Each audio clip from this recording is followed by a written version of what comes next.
and speak it. We will hear and speak it. Read and write it too. Read and write it too. CLR प्रस्तुत करत आहे we learn English lesson 30.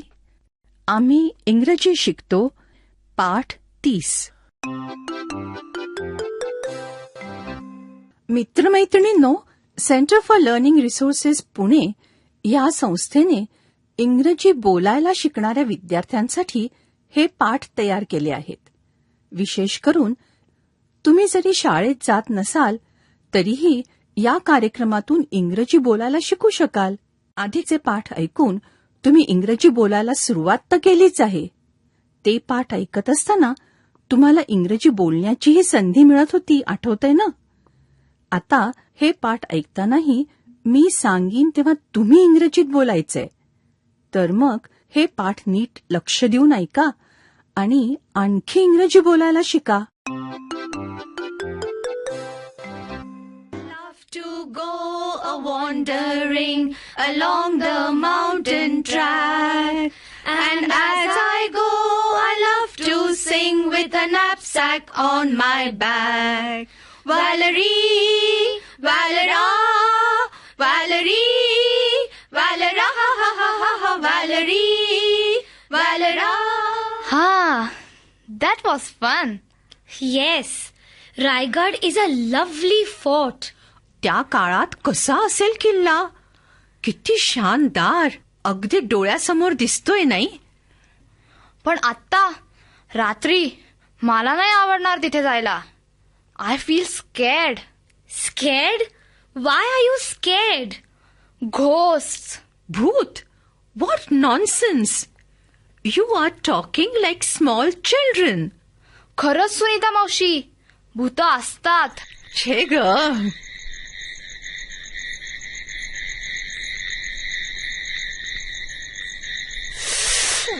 मला भीती वाटते. Oh, I know a ghost story. I will tell it to you. This happened to my brother. Ghost story म्हणजे भूताची गोष्ट. मुलांनो, ही भूताची गोष्ट तुम्हीही ऐका बरं का. लताची गोष्ट सांगणार आहे त्यात तुमचा शरद दादा आहे. This is a true story. It happened to my brother, Sharad. One day, Sharad and his friend, Arvind, were going from Chennai to Madurai. Were they going by bus? No, they were going on a motorcycle. On the way, they stopped at a small village. It was getting dark. They looked for a place to sleep. A villager showed them the road to a dharamshala. It was a long, dark road. They started off.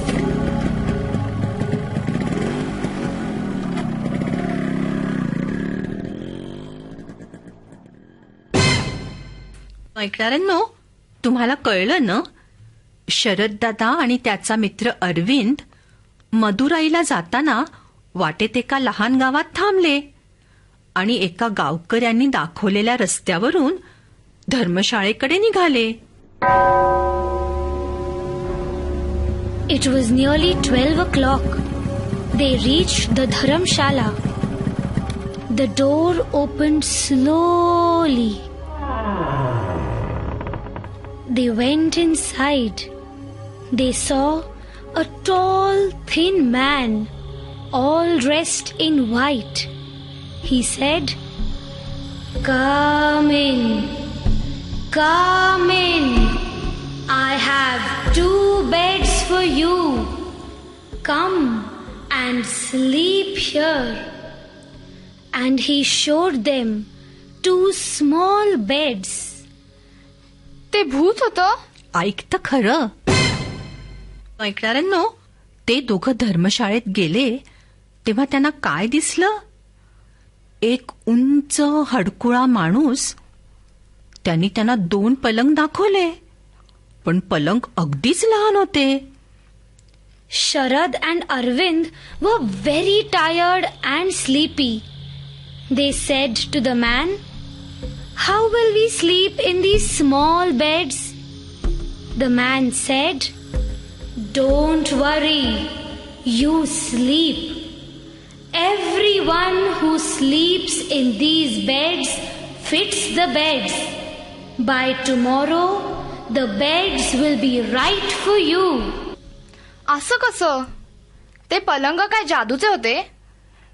तो माणूस असं कसं म्हणाला की सकाळपर्यंत पलंग तुमच्या एवढ्या मापाचे होतील म्हणून? मला नाही माहित. गोष्ट पुढे ऐकतं खरं. They were very tired. They went to sleep. The wind was blowing outside.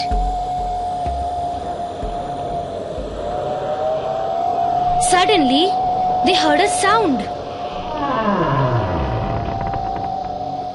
They woke up immediately. Sharad put on his torch. What did they see? The tall, thin man was standing there in his white clothes. There he was, looking down at them. And in his hand, काय होतं त्या माणसाच्या हातात? he had a big knife. A big knife. मोठी सुरी. मग The man said, "I will cut off your legs. Then you will fit the small beds."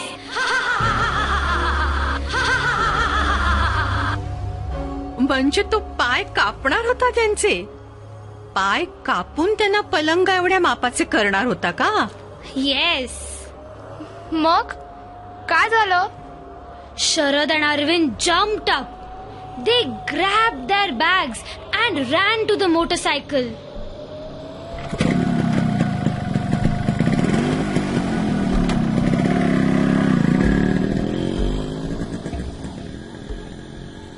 They rode and rode until they reached Madurai.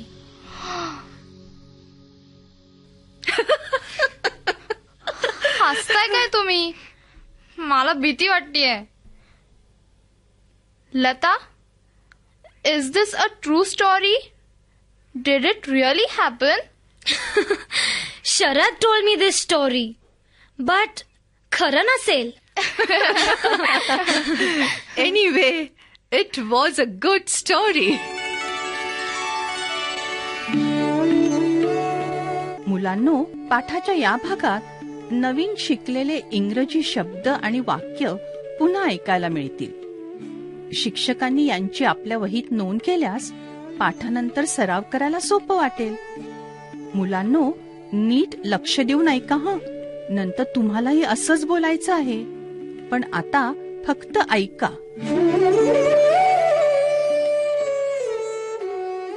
Sunrise म्हणजे सूर्योदय.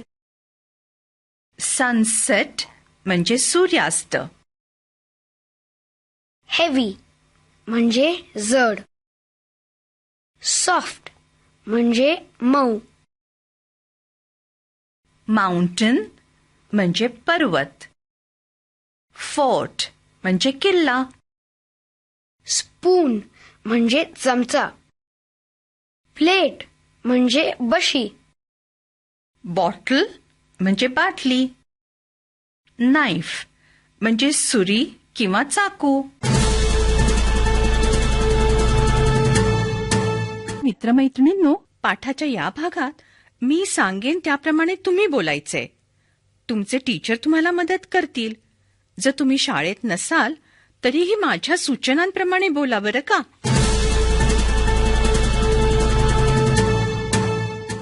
गेल्या काही पाठात शिकलेल्या नवीन शब्दांचा आज सराव करूया. मी इंग्रजीत शब्द म्हणेन, तुम्ही सगळे मिळून मराठीत म्हणा. पहिला शब्द सनराइज. सूर्योदय. बरोबर.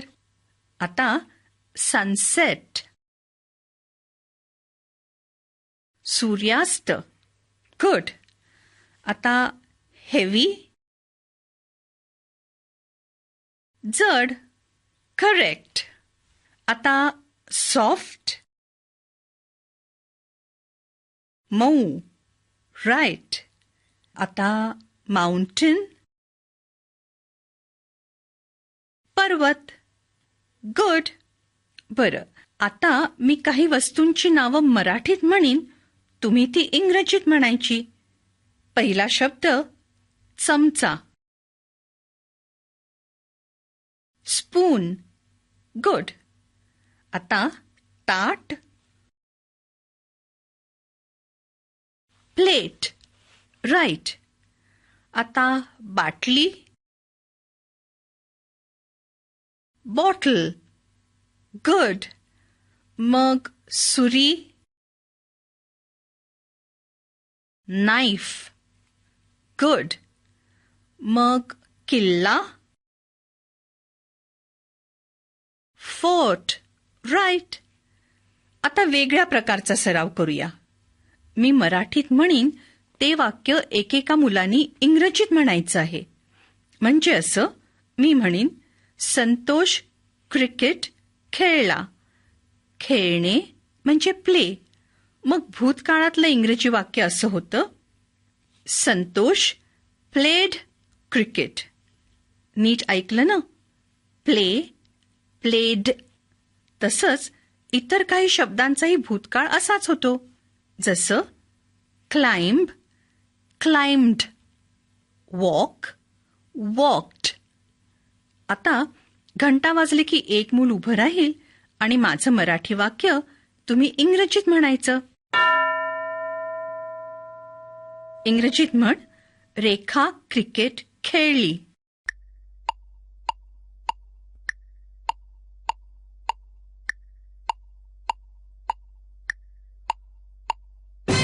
रेखा played cricket.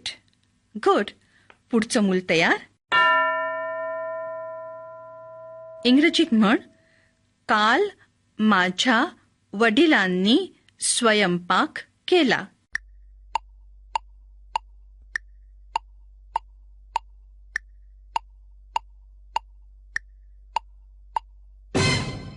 Yesterday, my father cooked. Good. आता असे काही शब्द आहेत जे भूतकाळात अगदीच वेगळे होतात. जसं ईटचं होतं एट. मी आंबा खाते. I eat a mango. आणि मी आंबा खाल्ला.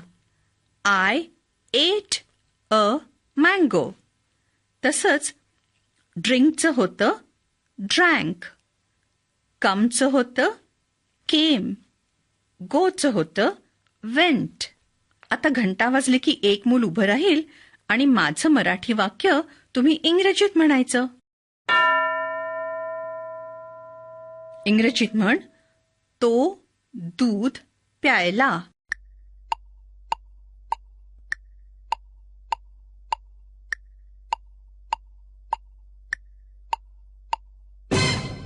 He drank milk. Right? आता दुसरं मूल. हे इंग्रजीत म्हण, आम्ही मुंबईला गेलो.